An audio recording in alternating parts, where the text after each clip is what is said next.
For decades, fat has been one of the big evils in food, but nowadays there's actually a great consensus that we should watch our sugar consumption instead. The World Health Organization recommends a sugar intake of under 50 grams per day in general, or even 25 grams a day per sugar for extra health benefits. That is actually not that much. In this video, we'll talk about a few tips how you can reduce sugar and how you can sneak in healthier options into your daily eating routine. We will do this in 6 parts. First, we'll have a look at what kind of sugar we're actually talking about here. Then I would like to introduce you to the principle of slow reduction, and then we'll go over the 4 categories: hot drinks, cold drinks, sugar and salty stuff, and sweets. So let's dive in. Now, what kind of sugar are we talking about here? When we're talking about consuming too much sugar, most of the time what we mean is added sugar. That means the industrial sugar or the sugary equivalents that are put into processed foods and drinks. So this is not about the natural sugar in vegetables or also fruits like bananas, strawberries or apples. Although they also can contain quite a lot of sugar and therefore also have an impact on your blood sugar, it's not as bad as added sugar. And especially if eaten in moderation and also as a whole,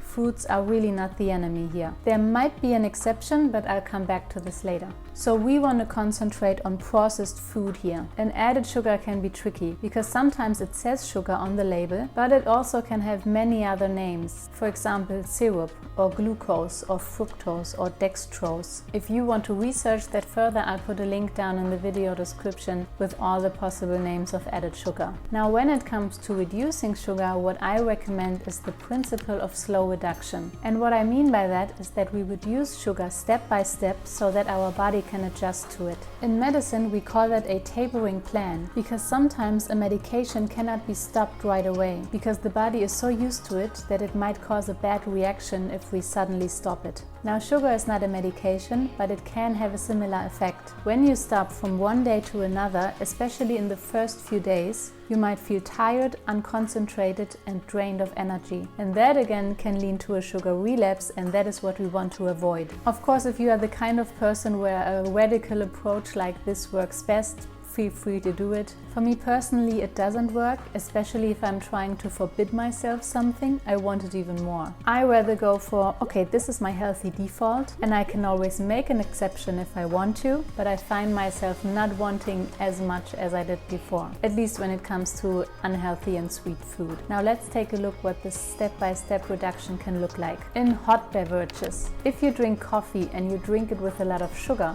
let's say for example 5 teaspoons, you can try 4 teaspoons for the next couple of weeks, then you reduce it to 3, and so on. The same approach of course also works for tea. If you like hot chocolate, I recommend to make your own, because if you buy the hot chocolate powder, there's already a lot of sugar in it. And then if you put less of that into your milk or your water, it gets less chocolatey. So instead I recommend to just use the cocoa powder, which is without sugar, and then you can add your own sugar and also control the ratio between chocolate and sugar. Also beware chai latte and matcha latte and all this stuff, because especially in powder form it's kind of a black box. It contains a lot of sugar, so also here prefer the self-made version, for example with black tea, spices and a milk water mix. Let's talk about cold drinks. If you can, switch to water. It's definitely the healthiest choice here. If you like having some taste, you can add citron or cucumber or also ginger to it. Avoid soft drinks like cola, Fanta, Sprite and iced tea altogether. Also the zero ones, because we don't just want to reduce our sugar intake, we want to normalize our taste for sweetness. And yes, I know artificial sweeteners have less calories and they have been approved by federal agencies, so there don't seem to be major health impacts. But you know, if I imagine a person with a really healthy lifestyle, someone who drinks Coke Zero every day just doesn't really fit in that picture. So how can we apply the slow reduction method here? Of course, you can do your own lemonade or your own iced tea and there also gradually reduce the sugar. You can just try to recreate what you usually buy in a bottle, and in the beginning you can make it as sweet, no problem. Then you'll also recognize how much sugar you're actually putting into it, and then you can reduce that amount of sugar every time. What you can also do is switch from soft drinks to juice. That actually brings us back to the fruits, because fruits in their natural natural shape are actually very healthy because they contain the juice with the sugar and also a lot of vitamins, and also fiber. And the fiber is good for our gut, and it actually slows down the absorption of the sugar. Now, if we press an apple or an orange or any other fruit, we literally squeeze out the sugary liquid and leave all the good stuff, especially the fiber, behind. So that way the sugar is absorbed faster, and also the blood sugar increases faster than it would with the whole fruit. And also, if you drink a whole bottle of juice, most of the time that equals more fruits that you would have eaten. So juice is still better than soft drinks. That is if you choose juices without added sugar, but drinking a lot of it might not be as healthy as you think. What you also can do is to add gradually more water to it. By the way, if this is helpful so far, I would appreciate it if you gave it a thumbs up. Alright, now let's talk about sugar and salty things. Yes, unfortunately, sugar is in almost every processed food and drink out there, even in the salty stuff. And even though it might not be that much, it adds up during the day and also during the week. And it also completely messes up our taste for what's natural.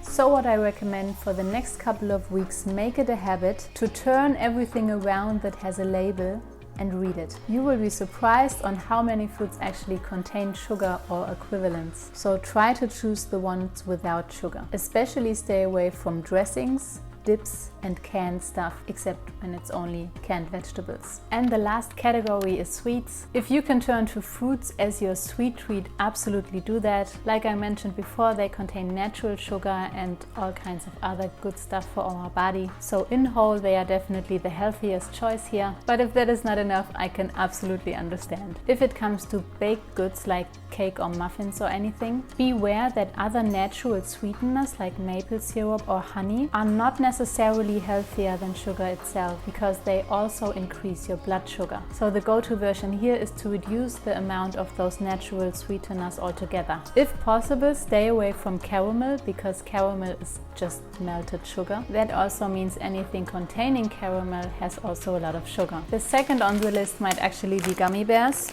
because most of the time they also contain a lot of sugar. It says here carbohydrates 84 grams and added sugar 60 grams. That means 60% of what's in that bag is just pure sugar. But I'm sure if you research, you'll find a less sugary alternative. If you like chocolate, like I do, you could switch from milk chocolate to dark chocolate, because milk chocolate usually has a lot more sugar, here up to 50 grams, if there's caramel in it even more. And the dark chocolate, on the other hand, in this particular case, has 15 grams of sugar. That means you could eat a whole bar of this and you're still under 25 grams of sugar every day, given you don't eat any other sugar. And what I also love about dark chocolate is it has a very short ingredients list, and I understand every one of them. If you want to learn more about the effects that certain foods have on your body, you might consider measuring your blood sugar for a couple of weeks. I did this experiment and I'll link the video down in the video description. Another way of becoming aware of how much sugar you're actually consuming is to keep a sugar diary. You can learn more about that in this video. I hope you got some value out of this, and I'll see you in the next video. Bye bye.